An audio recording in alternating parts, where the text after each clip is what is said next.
Ladies and gentlemen, celebrating 5 years as a podcaster, introducing Nate the Great!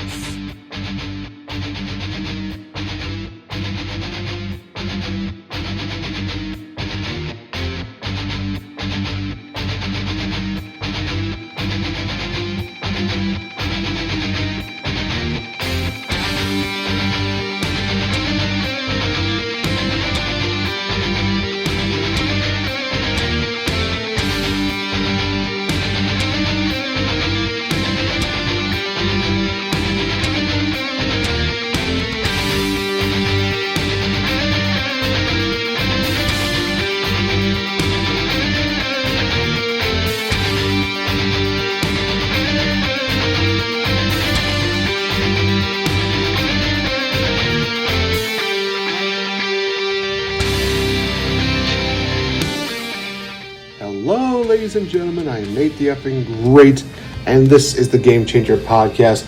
And I'm thinking about giving myself a new nickname, the Majestic Marvel Man, or the Marvelous Marvel Man. I don't know. It's a work in progress, but you guys are in for a special treat because this episode of the Game Changer podcast is going to actually be featuring a lot. I do mean a lot of quite a few reviews, and I'm actually doing another list. I did this when I did the HCW show listing, and I thought, hey, it was so fun, let's do it again. We're going to be talking about TV series, and let's actually start with that because I just got done watching the Fresh Prince of Bel-Air. Now, of course, a lot of people know they know the theme song, they know the premises of it. Kid, born and raised in West Philadelphia, moves over to Bel-Air and adjusts to life to that. And to be honest, guys, for me, it was an interesting sitcom and TV series, and I definitely do see the appeal that a lot of people had with that. Not only, I'm trying to be very careful with this because anytime you say something, there's usually a chance that you're probably going to just offend somebody, but not only just to the African American demographic, but also to the other to every other demographic on here. But I will say this, that Fresh Prince of Bel-Air does not exactly peak up as one of my favorite TV series that I've watched. And I'm not trying to knock on it as. Let's start with the positive things that I enjoyed about the show. I think that the chemistry that Will Smith has with every single character is great. The fact that, he can work with a story on one character and also carry another story with another character. He can have a story of his own. Will Smith is definitely an all-star when it comes to this. The late, great James Avery, who plays Uncle Phil in this, is just an absolute amazing, just one-liner machine. And the moments where he can be funny and the moments that he can be serious definitely do just sugarcoat the fact that he is an amazing actor because he's a phenomenal actor. The guy did so much, and this guy was also Shredder, for goodness sake. So it's one of those things where I cannot knock down, James Avery as an actor. Will Smith, he does the same kind of deal when it comes to his comedic style. He excels at that. When it comes to the serious moments, he does a pretty damn good job of that as well. The other thing I think was probably my absolute favorite of the entire deal was the butler, Jeffrey. Oh my gosh, the one-liners that he had, just where he's kind of cocky, arrogant, sarcastic. It's just absolutely hilarious seeing that and just watching all the chaos that can ensue and just him. He reminded me so much of what's his name, Mr. Mosby from The Sweet Life of Zack and Cody, and it's just so funny seeing those moments. Some of my favorite episodes do include I'm trying to remember some of the great episodes. I'll start with moments because I think episodes not as much as the moments themselves. One of the moments I loved, and it made me cry every single time I saw it was the scene where it seemed like Will killed the guy by being honest with him. I think it was Uncle Phil's partner, if I'm not mistaken. No, it was somebody he was running against for judge.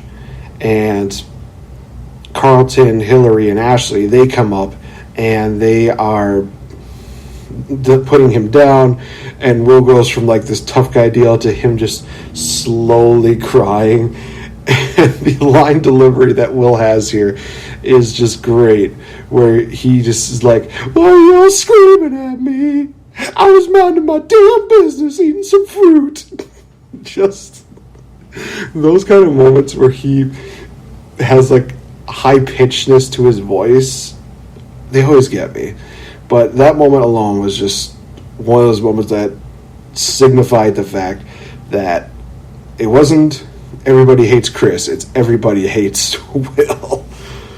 I loved quite a few of the serious moments, a lot of the serious moments that they had in here, where the scene where Carlton was accidentally OD'd on speed, and Carlton's freaking out about, oh my gosh, I'll never get into Princeton now because everything's going on here.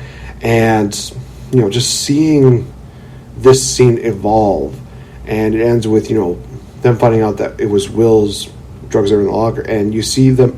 It's one of those things where you would think that, parents nowadays, they would hold that grudge for like so long. But after getting that, talk with Will, where it talked about how deadly, deadly the too much drugs can do. I mean, any drugs can be if they're abused. It just really hit home, and I think the fact that they didn't hit on it too much, and they knew that Will knew that he messed up, was great.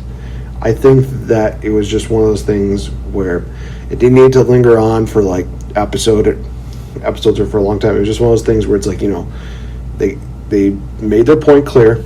Will understood it, and he's feeling for it. So that was another great moment. The scene with Carlton where he's trying to keep himself safe, so he buys a gun after Will got shot in an ATM burglary, I believe it was. And just that scene where Will says the phrase, hey, you owe me, man. Just give me the gun. It's just such a damn good scene.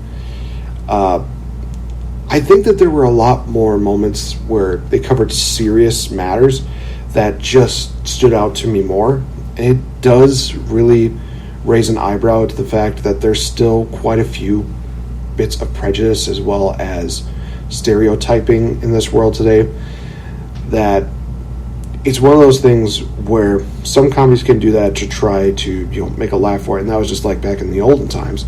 But for Fresh Prince of Bel-Air to be more of a comedy-based deal and have those moments that were just so surreal and so taken seriously in the right context, it was just so very well done. I mean, I'll admit it again, I cried when they had the scene where Will and his dad, have met up, they've reconnected, but then Will's dad has to leave, and there's that, infamous scene where Will basically says that, I went through 14 years without him, and I didn't need him then, I don't need him now. I'm going to be, successful without him. I'm going to have a great marriage without him, because there's no way that he's going to tell me how to raise my kid. And then just that last moment of him breaking and saying the phrase, "How come you don't want me, man?" Oh, it's just such powerful stuff. It's just absolutely great. So, what are my issues with the show?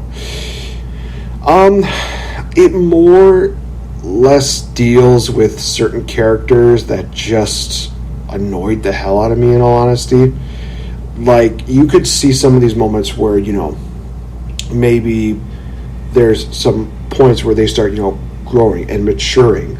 We'll start with Hillary. Oh my gosh. She was the same bubbly person at the beginning and at the final episode. And that was something that really bugged me. But because the thing was that she had a couple of great serious moments. And it's one of those things where it's like, sure, she can have, some bubbly moments, but when you still have it like repetitive, that it seems like she doesn't know what she's talking about, it takes away from those moments. One of my favorite moments with Hillary was when she was talking to Ashley about whether or not Ashley was ready to lose her virginity. That's such a powerful moment between, not only between sisters, but also between two women, because obviously for, Hillary, she said, I felt like I was ready at the time. I felt like I was ready. I feel like I was making the right choice. And I'm sure if she would have taken that moment back, she would have. She just wanted to make sure that Ashley doesn't make, I wouldn't say the same mistake that Hillary did, but I'm sure she wants to make sure that Ashley is ready and that she is confident in her ability to handle this. It's just absolutely mind-boggling that they didn't try to evolve Hillary more as a character from that. Then we go on to probably the biggest problem I had was Carlton. Oh my gosh, this character just knew how to annoy me. Granted, Carlton has some very funny moments, and of course, the ever-famous Carlton dance that everybody loves to just do. It's great, but Carlton as a character for me was just honestly so annoying. There were some points where I just thought, oh my god, just please shut up. I wanted to just punch him, to be like, just stop talking, please. Because he is another missed opportunity where they could have had Carlton evolve from being this rich preppy kid to being a more conservative adult. And I will say this, that I think that the most pivotal moment for him was when he got accepted into Princeton. That was probably the moment where I started seeing that change from the kiddish kind of deal to him being a grown adult. Now obviously maybe it doesn't help that Will keeps commenting on his size every single episode, but it is also one of those things where it's kind of how they bond together, and I can understand that. I just feel like they could have evolved Carlton a little bit more. I feel like the only character that kind of truly evolved in this story, or in this series I should say, was Ashley. And I'll say that if they would have had some other moments where they had Ashley oriented or more focused episodes, I probably would have had more interest in her. But she kind of every now and then just kind of popped up. And then they also had little Nikki in there, which they decided to throw in there for whatever reason. And it really irks me that there's one point of one character actually evolving, but we don't see too much of that because they're more focused on the Carlton dance or Hillary being goofy or more of the comedy thing. But I'm not trying to, say that Fresh Prince of Bel-Air is a horrible series. I'm not. It is still one of the best comedic as well as serious series that I've seen. It's just that for me, it didn't really resonate like it did with everybody else. So if you're looking for a great series to watch, I definitely would recommend The Fresh Prince of Bel-Air. You'll probably have a different opinion than I did. I just was not as high on the Fresh Prince of Bel-Air bandwagon as a lot of other people were. With that being said, let's talk about some of the TV series that I've seen. I actually counted about 17 series here, and I wanted to kind of go through each of them. I actually kind of did a little bit of a list as it stands right now. This may change within a year, this may change within a month, you never really know. But I kind of wanted to just go through these really quickly and just kind of talk about what kind of impact they made on me and why they were on this list. 17 was Lost. Lost, I think, was the first TV series that I watched in its entirety. I did like the drama. I did like a lot of the character development that they had involved with that. But I think it was one of those series that maybe I just need to go back and watch, because I just can't remember too much in the way of it being something that I really loved as a series. At 16, I have the Fresh Prince of Bel-Air. I've kind of talked about that a little bit. Like I said, it's just hard. I'm just not on the same bandwagon as a lot of other people. 15, we have The Walking Dead. I liked it. I think I actually liked The Walking Dead just because of one character, and that was Glenn. Maybe also Maggie. I just liked the romance that they had between them, and the fact that it was a post-apocalyptic deal. Just seeing how these two kind of met and how they kind of evolved together until they reached the ultimate demise of Glenn being gone. I think that when Glenn was taken out, that's when I lost my interest in Walking Dead. I haven't gotten a chance to really see it since then, so fortunately I don't know too much of what was going on with that. I will say the Negan character definitely stood out with me as one of the most cocky, arrogant, but also very well dastardly villains ever. Then up next we have Scrubs, which I would say was a favorite of mine for so long. I really liked the chemistry that JD and I'm trying to remember what his name was. It wasn't Tucker, was it? No. I'm trying to remember his name. I'm trying to remember his name now. That's sad. Turk. There we go. JD and Turk.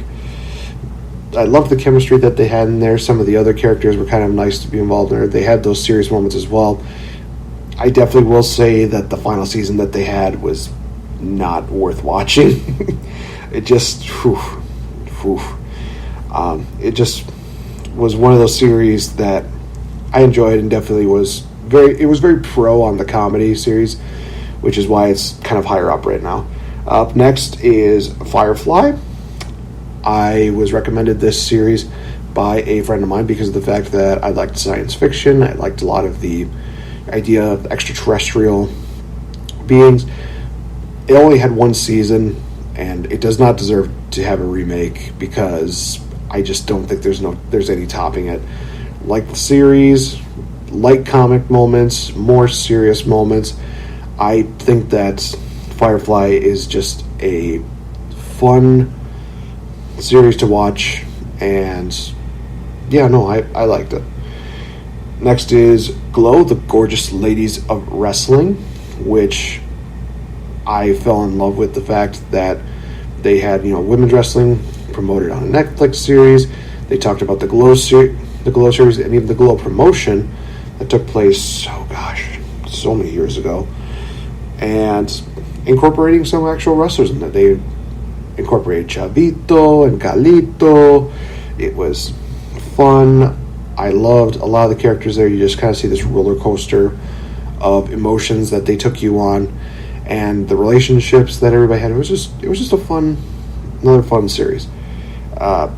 We go on to Stranger Things. Oh man, you want to talk about really good character development, science fiction, just an absolutely tremendous dealing. I mean, Finn Wolfhard and Millie Bobby Brown are definitely like the all-stars of this series.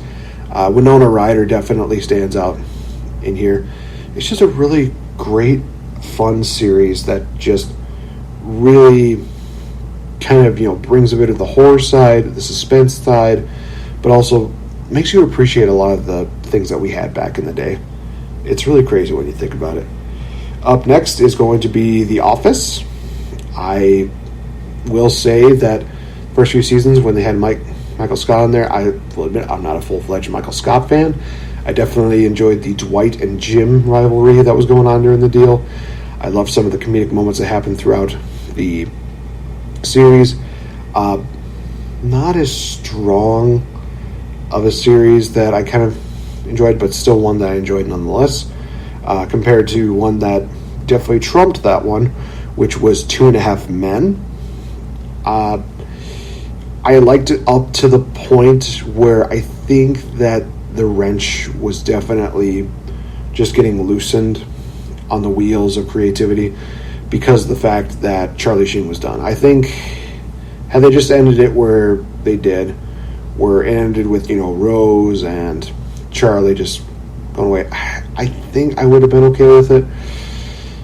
But at the same time, they tried to just at least put pieces together and also finish up the series in a series finale, which, my God, am I pissed off about that.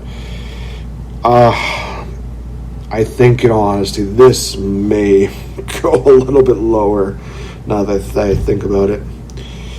Up next, we got Cobra Kai. I've lost track of what number I'm at right now, so if somebody at home is keeping it, hey, you know what my number is, but is what it is.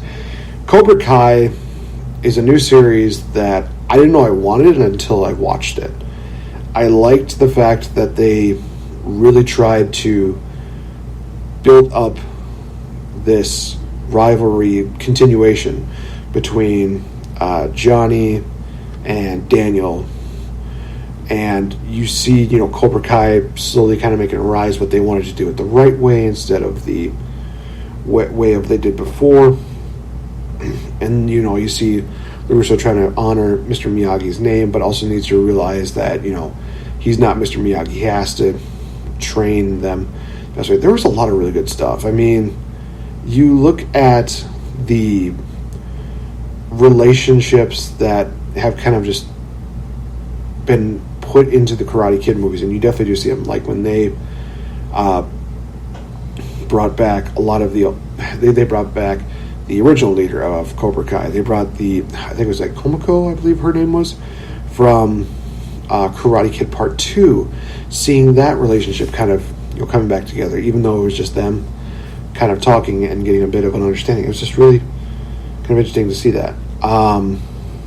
It's a really, really good series. Definitely worth watching. Up next, we have Tyler Perry's House of Pain. I know that they just did a new season, which is kind of hit and miss when it comes to it. I do remember falling in love with the series when it was just when you were seeing the growth of the kids, and you were seeing the the changing of relationships. You're just seeing everything that's going on with this. It's just absolutely amazing to see the evolution of so many different characters. You're seeing so many of the different trials and tribulations that they go through. One of the few series on here that definitely does heavily incorporate incorporate God into this. And I will say this, that it is one of those things where it should show how amazing and how just absolutely powerful the word of prayer can be. So I think that with this new season, I'm still giving it a bit of a chance, but it's starting to slowly lose my interest. I really like the original. I want to say 7 seasons, I believe it was. Either way. So I do believe now we're getting closer to the... Oh, wait, no, that's right. I remember I wanted to put this in my top 5, but then I realized that reorganizing this, I couldn't. It's still in my top 10, though. I'm happy with that. Mandalorian, one of the best series that features Star Wars characters. I love the fact that they do put less focus on the Force and more just focus on people who have just regular in those kind of circumstances, regular jobs of bounty hunting as well as deliveries and such like that. It's just really great to see that, and Mandalorian is just really good. This is the way. Hell yeah. Top 5 we're reaching. We have number 5, which is going to be That 70s Show, which honestly, it did surprise me a lot when I thought about that, because That 70s Show is so well done. Talking about a group of friends, and you see the evolution of every single one of them. That's one of the reasons why I definitely love That 70s Show so much more than a lot of these other series. So that while some of the other characters kind of stick with the same tropes, you definitely do see an evolution going on with certain characters like Fez. He was kind of the creepy, awkward one at the start, but then he's definitely more, confident, and he's more he's kind of like that gentle giant that people were kind of looking at. He still has his creepy moments, but he's still one of those characters that you definitely see evolve a bit. Michael Kelso, he's a guy who is portrayed as the dumb one, but you find out that he has just a heart of gold, especially when it talks about, his daughter Betsy. Just seeing that, just absolutely fantastic. The relationship between Eric and Donna is just so well done. It's one of those things where I think the final season kind of hurt it more than helped it, but unlike with 2.5 Men and House of Pain, the series finale is one of the best series finales that I will definitely put on any list. Number 4, I had Once Upon a Time, which was a series that I watched last year, and I didn't know what to think about it. And as time went on, I really started to enjoy the fact that it started off as kind of, introducing some of these characters from Snow White, and then that somehow tied into Little Red Riding Hood, and then this transfers over to Cinderella, and this works over to this character. And then they started incorporating different series with this, where it's not full on Disney. They brought in, Wizard of Oz. They brought in Dr. Jekyll, Mr. Hyde, which, honestly, is kind of a hit and miss kind of deal, but it is what it is. They had one musical episode, which, honestly, may be one of my favorite episodes of that entire series. And honestly, it might even be my favorite musical episode of the TV series. I can't think of any musical episode that happened in any of these other series now that I think about it. But at the same time, Once Upon a Time is by Disney, so you had to know it was coming. But it's great. If you get a chance, check out the album for Once Upon a Time. It's nice. It's really cool. It sounds great. The episode itself is really well done as well. It's a really good watch. Number 3, we have Impractical Jokers, which story about 4 guys who have known each other since high school, and they just challenge each other to do embarrassing things. This is a series that just seems to elevate its game every single season, and it's amazing seeing that. And you just hear some of the things that they say that you honestly think to yourself, ooh, would I do that in public or would I not? And just it's just absolutely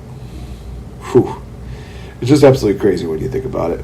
But it's a fun series. I think that they're getting more creative with their punishments. It's great. At number 2, we have Whose Line Is It Anyway, which, in all honesty, is like my comedy Bible, because whenever I need something that involves improv or any way to hone that, comedic skills, that's always been like my go-to thing. I always love watching a lot of the original cast, Colin Mockery, Ryan Stiles, Wayne Brady, Greg Proops, Brad Sherwood, Chip Aston. The list goes on and on and on. And then you see a lot of the other people kind of take fold. And you definitely do see a difference between, the way Jim Carrey operated and then the way that Aisha Tyler operated it. It's really good to see. I think that with Aisha Tyler, she definitely does try to just go with the flow. I think it's just really great. And with Drew Carey, he just kind of sits there until his time, and then he'll have his moments to shine. Number 1, no shock to anybody, it's Friends. I've already gone through a review of this. I don't think I really need to go any further in saying the fact that it's about a group of friends, perfect evolution, perfect comedy, perfect series moment. This was the all-around great series that I absolutely loved. So, with that being said, I'm going to take a little short break. Come back and be talking about some movies. So, stay tuned, guys. Be right back. This is the Princess of Pro Wrestling, SoCal Val, inviting you to watch Grown-Ass Women TV every Wednesday at 5 p.m. Eastern on YouTube. GAW TV is the ultimate slumber party with me, Lisa Marie Varon, and Mickey James. Plus, special guests like Mick Foley, WWE's Paige, and more. We're live in the YouTube chat room every Wednesday for each episode premiere. So join us, and don't forget to bring a cocktail. Visit GawTV.com for more info. That's GAWTV.com. We'll see you there. This is your pool party captain, Randy Fitzsimmons, and you're listening to the Game Changer Podcast. Pew pew! And back, ladies and gentlemen, I am NateFNGreat.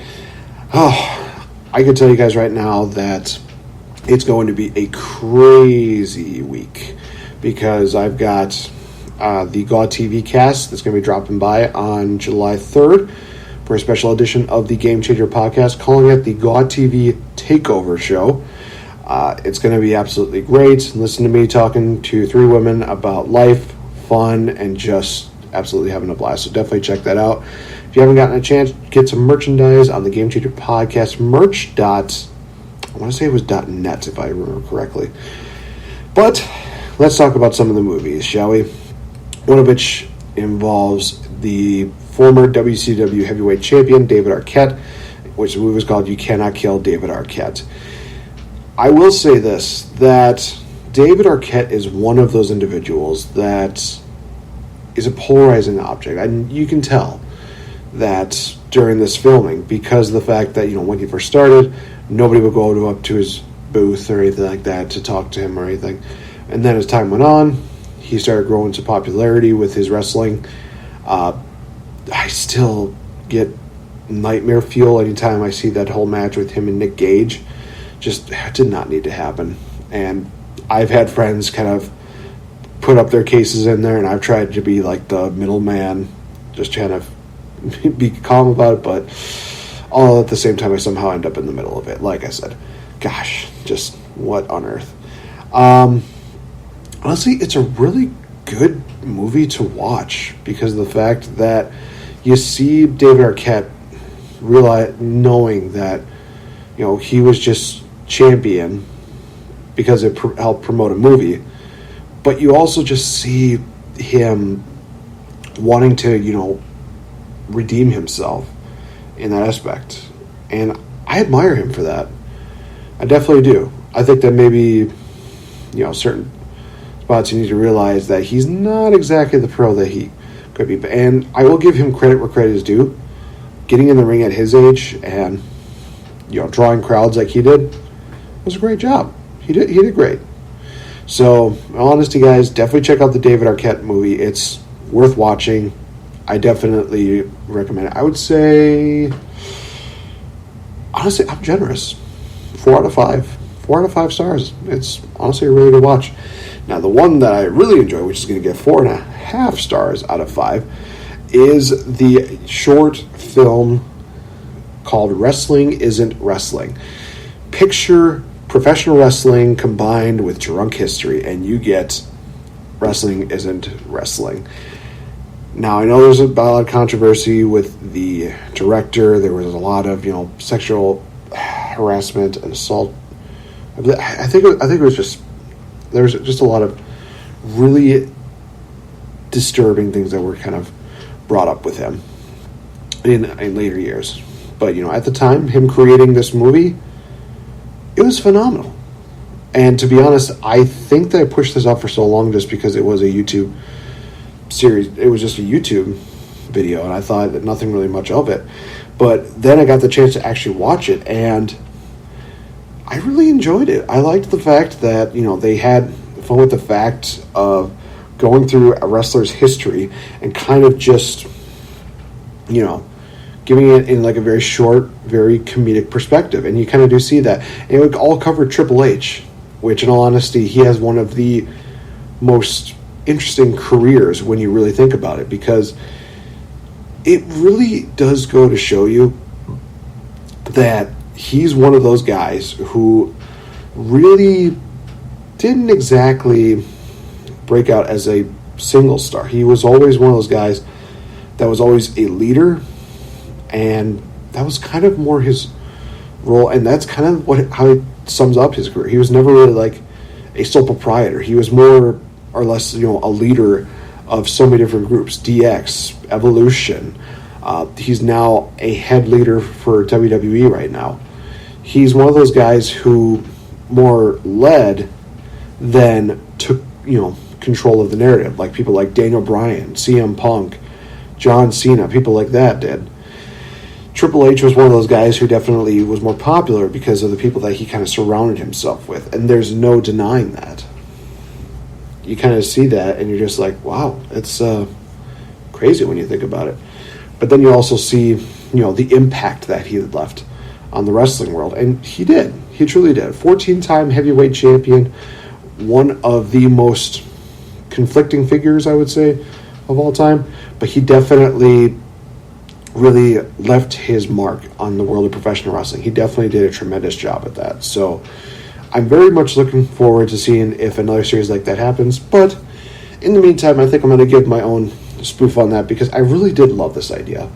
And I'm thinking to myself, what if I did something like this where maybe once a month I did something similar to this where I could be, drinking a little bit of alcohol, talking about,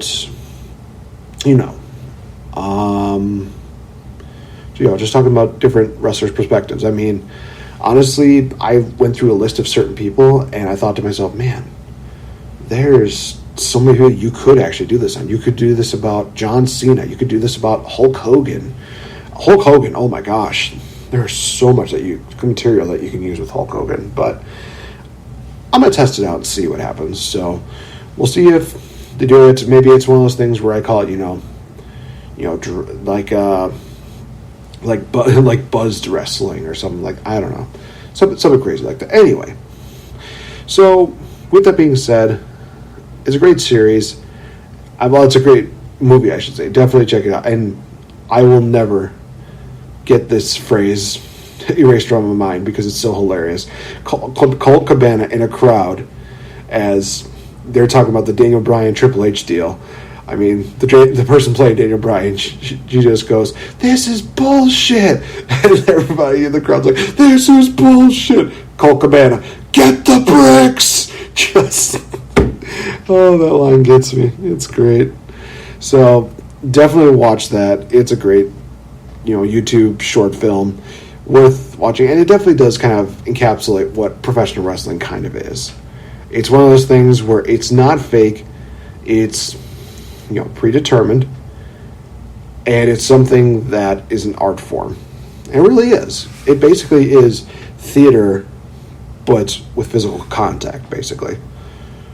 And it's well done, if done right. I mean, there's plenty of people that definitely are, greats, Robert Downey Jr.'s and, oh gosh, who's not? Chris Evans in the world. And then there's others that are, the Tom Greens and, Russell Brands of the world. Honestly, I'm just going to say this right now. I think the Russell Brand of WWE of wrestling is Enzo Amore. I'm going that far. So I'm going to end it on that note. Thank you guys so much for tuning in. Definitely check me out on all different social media formats on Twitter as well as Instagram, which is at RealFNGame. You can also check out the Facebook fan page where I definitely do try to keep up on current events as well as giving bits of opinions. I'm going to start really getting more involved with that now. You can check out this podcast on so many different podcasting formats, including it's going to be on Spotify, it's going to be on Google Podcasts, iHeartRadio, and also right here on Spreaker.com. You can also check out the merchandise store. Like I said, it should be Game Changer Podcast Merch.net. It might be .com, it might be .org. I'm trying to remember exactly what. It's going to be in the description. So definitely get yourself some, GCP swag, and definitely remember that you can make a difference one day at a time by being a game changer. Thank you guys so much. See you in the next episode. Ta-ta.